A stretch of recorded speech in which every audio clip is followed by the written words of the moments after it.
کیونکہ کھانے کا مسئلہ میں بار بار اس لیے لاتا ہوں کہ ہماری ساری یعنی اگر میں اوسط قوم کی اپنی بات کروں مسلمانوں کی تو ان کا سارا فوکس کھانے کے اوپر ہے، اور اس کا سب سے بڑا المیہ اردو بازار ہے، کیونکہ میں نے بچپن میں وہ اردو بازار دیکھا ہے جہاں صرف کتابوں کی دکانیں ہوتی تھیں، گرمیوں میں باہر چھڑکاؤ ہوتا تھا، بینچیں پڑتی تھیں، اور وہاں ہمارے وہ اکابرین آگے بیٹھا کرتے تھے جن کے بیچ میں بیٹھ کے پتہ نہیں کیا کیا سیکھنے کا موقع ملتا تھا۔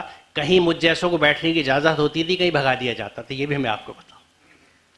آج وہاں پہ صرف چکن فرائی اور فش فرائی اور تکہ فرائی، تو میں یہ سمجھتا ہوں کہ یہ ایک ٹرانزیشن ہے جو اس قوم میں ہوا ہے کہ یہ صرف پڑھنے یعنی دماغ کی غذا سے پیٹ کی غذا کی طرف آ گئی ہے، یعنی انسانی زندگی سے اب حیوانی زندگی گزار رہی ہے، اور ہم سب خاموش ہیں، کیونکہ پیٹ کا معاملہ حیوانی زندگی ہوتا ہے، ذہن کا معاملہ انسانی زندگی ہوتا ہے۔ اس ارتقاء کی بات ہوتی ہے جس کے نتیجے میں یہ انٹیلیجنس ہمیں ملی ہے، جس کا استعمال ہمیں کرنا چاہیے، اور جس کو فروزہ کرنے کے لیے، جس کو بھڑکانے کے لیے کتاب کی بڑی اہمیت ہے۔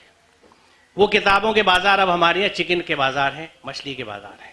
تو یہ ایک کہانی بھی ہے ہماری مختصر کے ساتھ، یعنی کسی کو مسلمانوں کی ہسٹری پڑھنی ہو یا سمجھنی ہو تو اردو بازار جا کے دیکھ لیں۔ تو معاف کیجیے گا اس تلخ کلامی کے لیے، لیکن اب یہاں سے ایک دوسری بات میں شروع کرنا چاہتا ہوں کہ معاملہ مجھے صرف سائنس کے مضامین پڑھانے کا درپیش نہیں تھا۔ میرے سامنے ایک سب سے بڑا سوال یہ تھا کہ وہ قوم جس نے زبردست کنٹریبیوشن سائنٹیفک فیلڈز میں دیا ہے، جس کو یورپ ڈارک ایجز کہتا ہے، وہ ہمارے ہاں کا گولڈن ایج پیریڈ تھا، جس کو یورپین ہسٹورینز لکھتے ہیں کہ مسلم سائنٹسٹ کا کنٹریبیوشن ہر فیلڈ میں، چاہے وہ میڈیسن ہو، ایسٹرونومی ہو، فلسفی ہو، کوئی بھی چیز ہو، اس میں بہت زبردست کنٹریبیوشن تھا۔ تو کیا بات ہے، اور یہ وہ پیریڈ تھا جس وقت اسلام کے اندر وہ ارکان کا زور نہیں ہوا تھا جو آج ہے، کیونکہ آج کا اسلام جو ہے وہ ارکان بیسڈ ہے، صرف کچھ ریچولز ہیں۔ آپ دیندار کس کو کہتے ہیں؟ جس کو مسجد سے آتا جاتا دیکھ لیں، جس کو نماز پڑھتا دیکھ لیں، جس کے روزے بڑی پابندی سے دکھیں آپ کے نزدیک، اور اس نے یقیناً ایک شکل اختیار کر رکھی ہو، تو آپ اس کو دینداری کا مہر دے دیتے ہیں کہ بھائی بہت دیندار آدمی ہے۔ لیکن کیا دین انہی کے اوپر رکا ہوا؟ قومی اسکول غالباً 29 سال ہو چکے، بلڈنگ ٹوٹ گئی تھی تو ٹینٹوں میں وہ سردی جس میں ہم لپٹے ہوئے گھر میں بیٹھے ہوتے ہیں، ہمارے بچے پرائمری کے بھی عیدگاہ کے میدان میں، اور غالباً اب وہ عیدگاہ کے میدان سے بھی ہٹ گیا، ٹینٹوں میں اسکول چلا رہے ہیں۔ اس دہلی شہر میں جس میں کروڑوں روپے کی شادی ہوتی ہیں، خود اس کے پڑوس میں باڑہ ہندوراؤ میں اور قصاب پورے میں بھی۔ اور بات وہیں تک نہیں ہے، پہلے دہلی میں جب میرا بچپن تھا تو ان فضولیات کے لیے باڑہ ہندوراؤ اور قصاب پورہ مشہور تھا، لیکن آج دہلی کے ہر مسلم علاقے کی شادی کروڑوں میں نہیں تو لاکھوں میں ہوتی ہے، لیکن کوئی اس طرف نہیں دیکھتا کہ یہ کہ اسکول ٹینٹوں میں چل رہا ہے۔ اس کے برخلاف میں ادھر دیکھتا ہوں کچھ ریاستوں میں، جیسے ابھی میں پچھلے دنوں بھیونڈی اور بمبئی کے دورے پہ تھا۔ بھیونڈی کے اسکول اردو میڈیم 4-5 ہزار کے انرولمنٹ ہے۔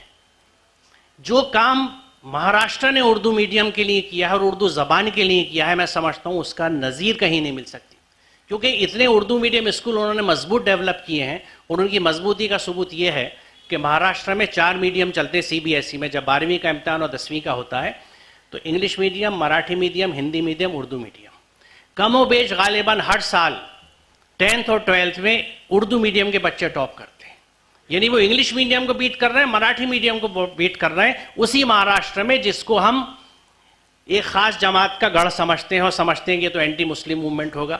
آپ محنت کر رہے ہیں تو کوئی روک نہیں سکتا آپ کو، مہاراشٹر کے رزلٹ ثبوت ہیں، ناگپور کے رزلٹ ثبوت ہیں اس بات کا۔